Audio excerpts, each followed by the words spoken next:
Hey guys, so as I have mentioned in a previous video, we're going to do something fun instead of combat, and that is creating breakable objects. I wanted to do it for a while because it's a great addition to your game, and who doesn't love to smash stuff?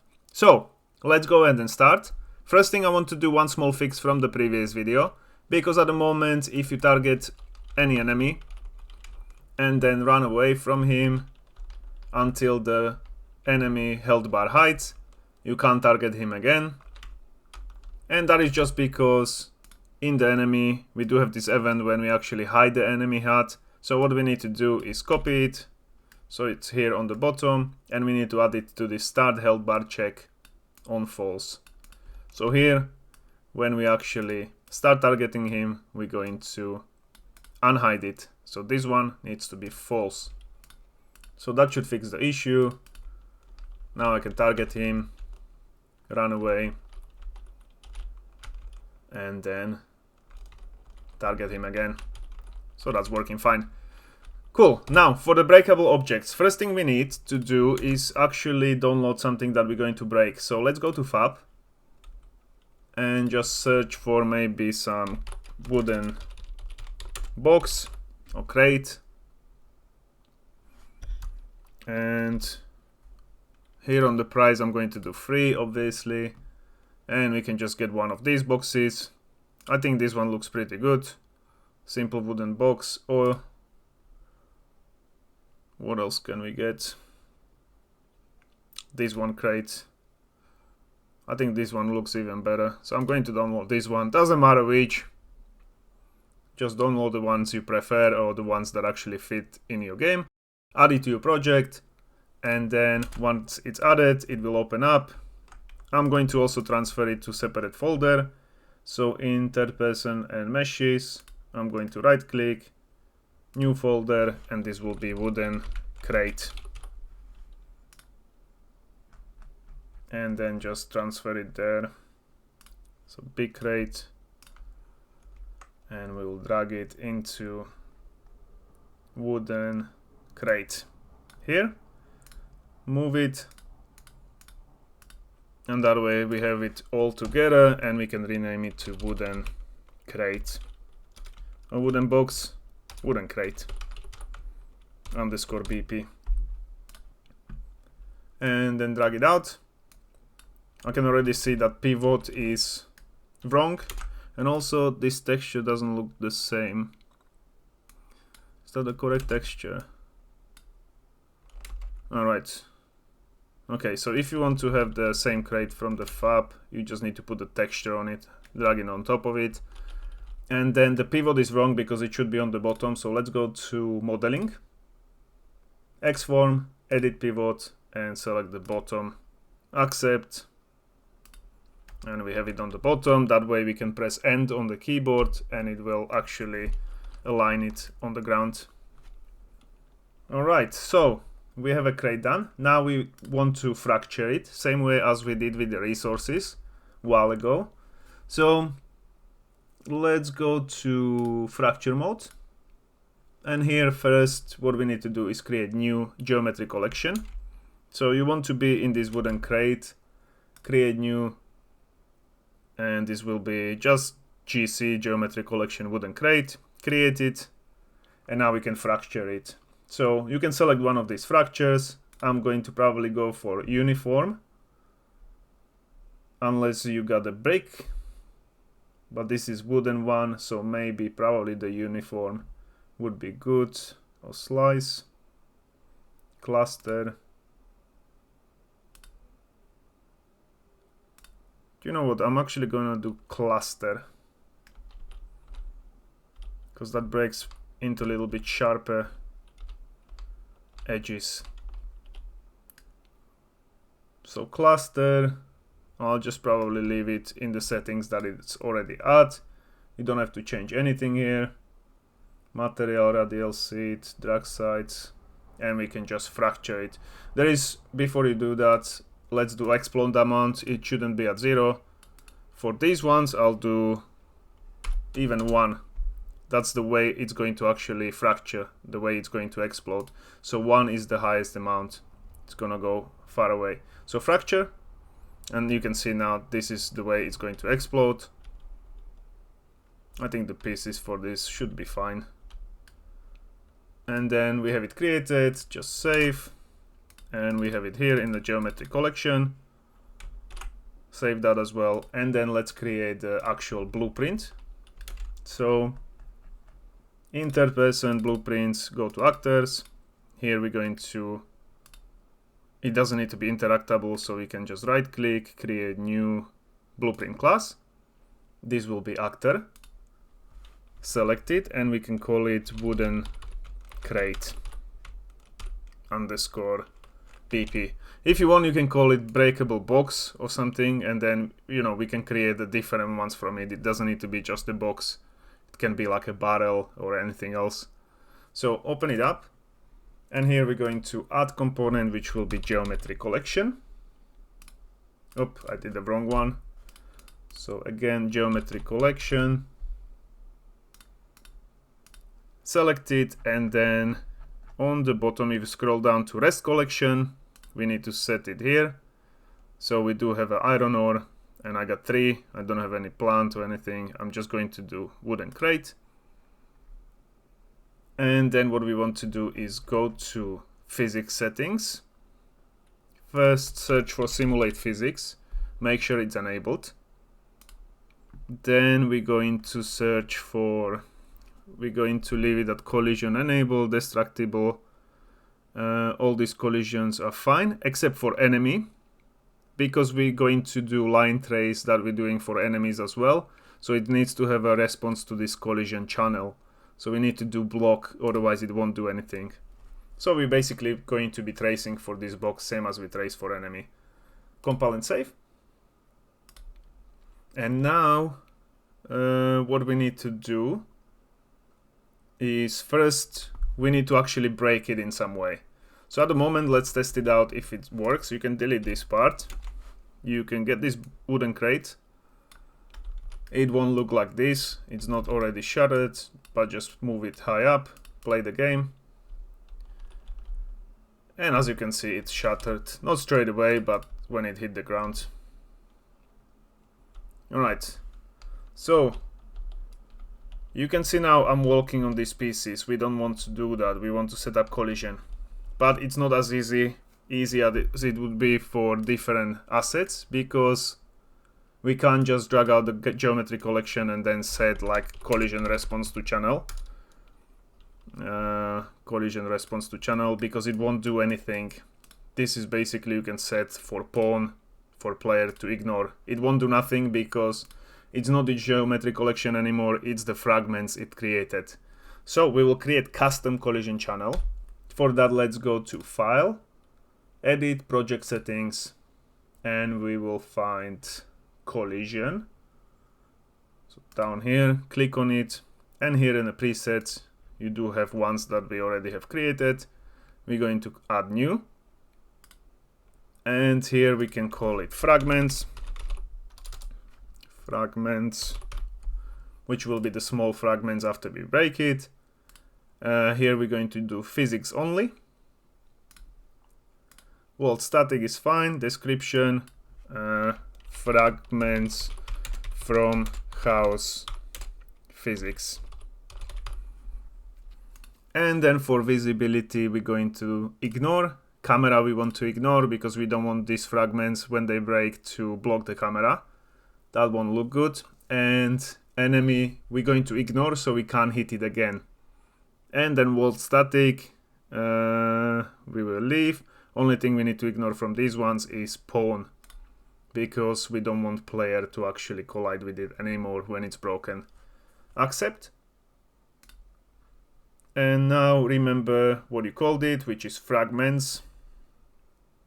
You can't see it here anymore.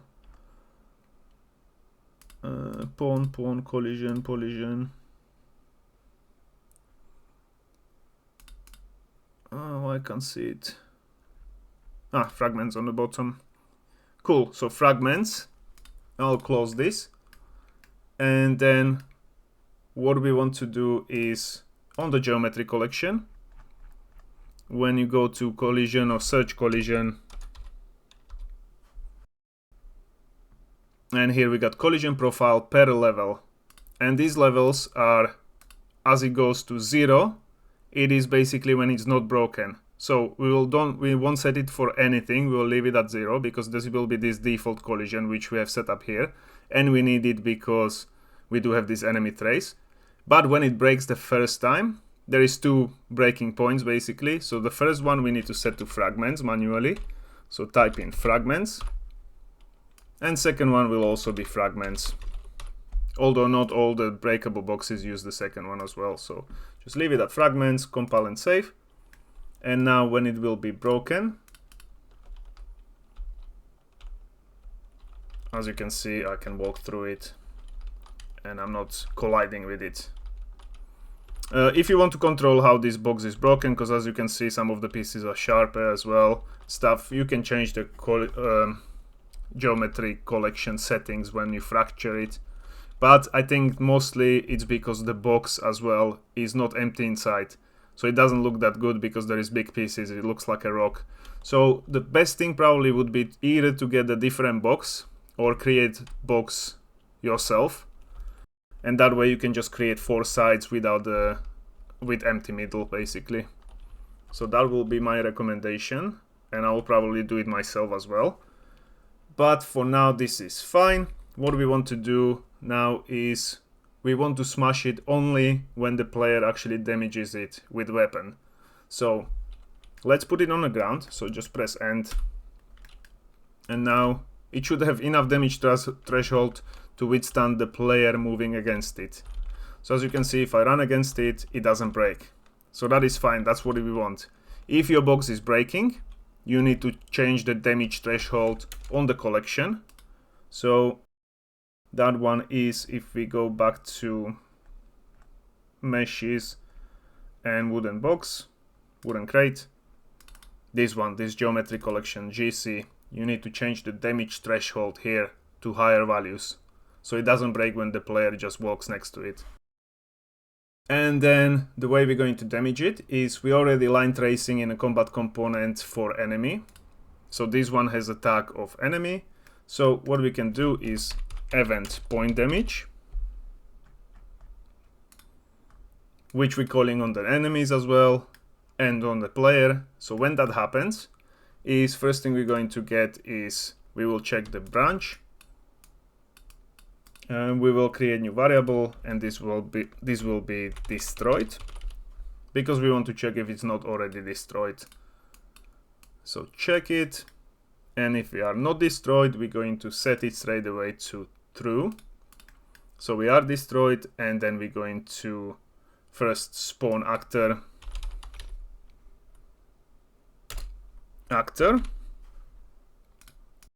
And here what we need to do is basically, I'll show you, we need to create the actor that will actually break it to pieces. Because at the moment, if I set a print string here, disconnect this for a moment, and this will just be destroyed. I should be able to hit it with a weapon and it should say destroyed. So go with the weapon, swing on it, and it says destroyed, as you can see, because we are tracing for this. And then it doesn't say anymore again because I set that variable to destroyed. But the box actually didn't get destroyed. So how do we destroy it? The way we were doing it in resources is that I spawned a different node, and I spawned it just a little bit off the ground so it falls down and breaks. We're not going to do it the same way. Instead, we're going to use master field, which is basically a blueprint that will create like a damage field around it, and that will help us break the box. And it is specifically made for breaking boxes in Unreal Engine. So let's go to blueprints again. We can add it to actors. Right click, go to blueprint class, and here we're going to search for master field. So this one, FS master field. Select it, and I'm going to call it damage or destruction master field. It can be BP as well, _BP. So destruction master field. We open it up. And now what we want to do here is first thing, find the trigger. So activation type, we're going to change this to trigger. So it doesn't trigger with the delay, because if you leave it at delay, it spawns. And then after like 1 second, which is here delay amount, it will start. But we want to start this straight away. So we will do trigger. And then we're going to activate that trigger on begin play. So just search for trigger. And this one, CE trigger. And now you can already see how it's going to work. We're basically going to drag this in the game and put it over the box. So this will create the damage field. And when I press play, you can see my box exploded. So that is a little bit excessive. It's probably too strong, but it's also in the middle of the box, which we won't be doing. We will be doing just where we actually hit the box. So second thing we're going to do in this master field is select it again, and then we're going to search for life. And don't change this lifespan, because this actually gives you different values as well. We only want to do this initial lifespan.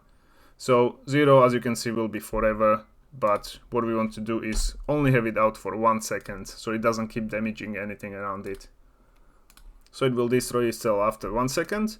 And then if you want to change how much the box is going to explode, we do have this radial magnitude, not the directional one, and not this magnitude input, it's this radial magnitude that will apply the velocity. So for now I'll leave it at 750, we will see how it works later. And now we need to go back to wooden crate, and we created this spawn actor, and we're going to spawn master field. And we're going to spawn it in the hit location, so where we hit it with the weapon. We can redirect this. I'll remove this print string, and this will spawn there. And now if I play the game, forgot to remove this one. I'll pick up some weapons, equip it, and hit it. Alright, we did have still some delay on it. Let me put some more boxes.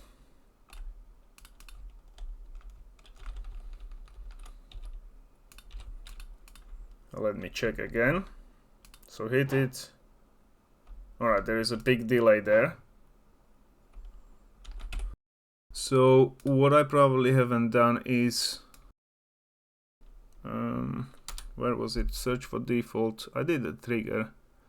Delay amount probably needs to still be changed. I thought it only works with the delay, but probably not. So change the delayed amount to 0, so there is no delay whatsoever. And now try to do it again.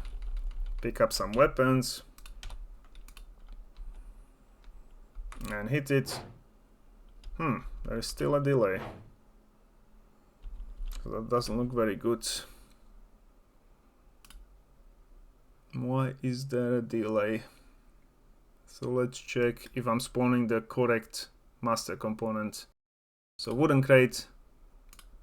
Okay, so FS master field is the default one. So I spawned the wrong one. So it needs to be our damage master field. Which doesn't come up. Destruction. Because I spelled it wrong, it's matter field. So master field. So destruction master field. So that is the one we created. Compile and save. Now if I attack this, as you can see, it gets broken straight away. This one as well, it gets broken.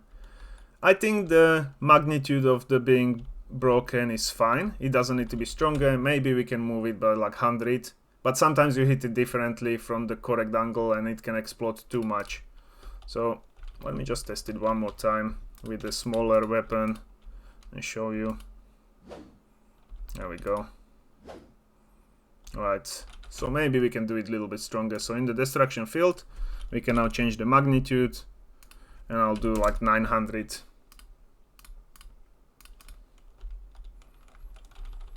And that way it will explode a little bit more. Alright, that is fine. If you wanted, you could also be spawning it on the actor location. So instead of this location that we're doing from where we hit it, which I think looks a little bit better because actually it is going from the point that you're hitting it. So I like it a little bit more, but you can also do in a wooden crate, remove this and just get actor location, which is self, and that will be the spawn point. So it will find basically the middle, and then instead of from the hit, it will break it from the middle. But that way it might be a little bit too strong, so you will have to reduce the magnitude to maybe 600, otherwise it is exploding too much. Because it is directly breaking it from the middle. Yeah, that's kind of better. But as I said, I probably like it more from the hit location. So this I will leave up to you where you want it set up. For now, I'll leave it as it is. And as you have noticed probably, I also have a weapon sound, because usually we turn it off when we hit something. So we need to do the same thing here. So in combat component, there is an event. This one, stop weapon sound. So that is called when we hit something. So we need to do the same thing on wooden crate. We're going to get the damage causer, so the player that hit us, and we will get component by class, and this will be combat component, and we're going to stop combat, stop weapon sound, was it? Stop weapon sound, yeah. We can do it in the beginning probably, here. Alright, so we'll stop weapon sound. And then we also want to play some effect. So for effect we can just spawn emitter at location. And for emitter, if you don't have it, then just download realistic starter pack volume 2, sorry. It's a free one. So this one, realistic starter VFX pack volume 2. And it has some nice effects in the particles, which you got destruction for wood, metal and glass. So I'm going to use the wood, destruction wood. Location will be again the hit location, or again you can do actor location, but I think the hit location will be better. And scale, maybe I'll change it to 2, so it's a little bit bigger. Everything else is the same. And also you can play sound for destruction. Play sound 2D. I do have one sound for crate destruction, crate break, that sounds like this. I'm not really gonna share it, it's not that good or anything, you can just download your own. But this is what I will be playing. I'm also going to change the pitch to 0.8, so it's a little bit deeper. Yeah, that's better. And now on the wooden crate you can also play sound. And then one more thing we can do, but let's first test it out. Compile and save. Let's see if that works. Pick up the weapon, destroy this. There we go. And we got destruction as well. That's fine. The destruction seems a little bit strange, or there is a lot of dust. Let me see again. Ah, it's fine. Maybe I don't need to do scale, but I quite like it. It's nice, but let me check that destruction because I feel like there is something wrong with it. Maybe it's just because the scale. So wood, open it.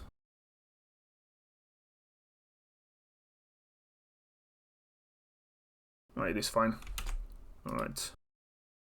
So I'll leave it as it is. And now after destruction, the one more thing that we can do is we don't want to have a loot component here. At least I don't. If you want, you can set up loot component same as we did on enemies or anything and drop it. But for that, we could just change this to a chest, this wooden crate, and we can open it normally. So that will be for items if you want them inside. But if you want to break them, I think the best way would be just to drop gold or maybe some materials. We can do random thing, whatever you want, but for me, I'm just going to set up gold. So here we're going to spawn actor from class. And to spawn gold, we need to do interactable item. So interactable items BP. And here max gold amount. I'm not going to leave it at 100 because I think I'm going to place a lot of crates in the game. But again, this is the preference. So I'm going to change it maybe to like 30 gold. Not even that. I'll do 20. 20 gold. And then for it to be actually gold, we need to set the item name. So make data table row, select data table, which will be items DT, and here type gold, same as you have in a data table. And that way, if you open interactable item, here it will basically set it from data table, and if it is gold, it will actually set the item info to gold, so we don't have to do anything else. And now we can just check what's wrong. No, spawn transform. So spawn transform, again, we will get actor location and spawn it.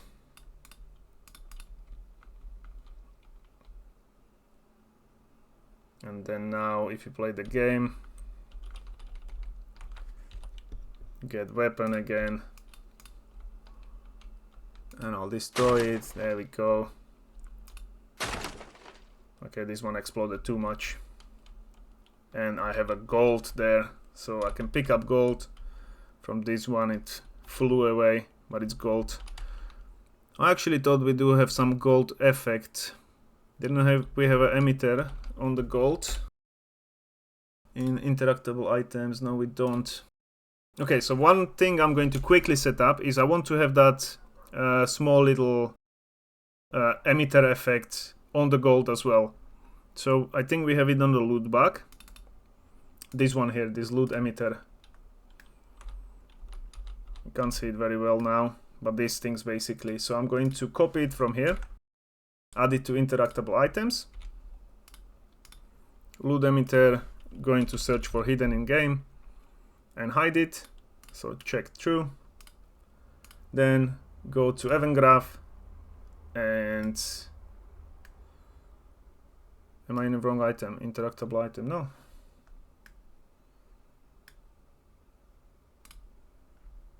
In a construction script, my bad. Okay, so in the construction script, if it's a gold, so here it equals gold, then I'm going to get the loot emitter and I'm going to set hidden in game and uncheck it. So it's not hidden. And now we will have the loot emitter effect.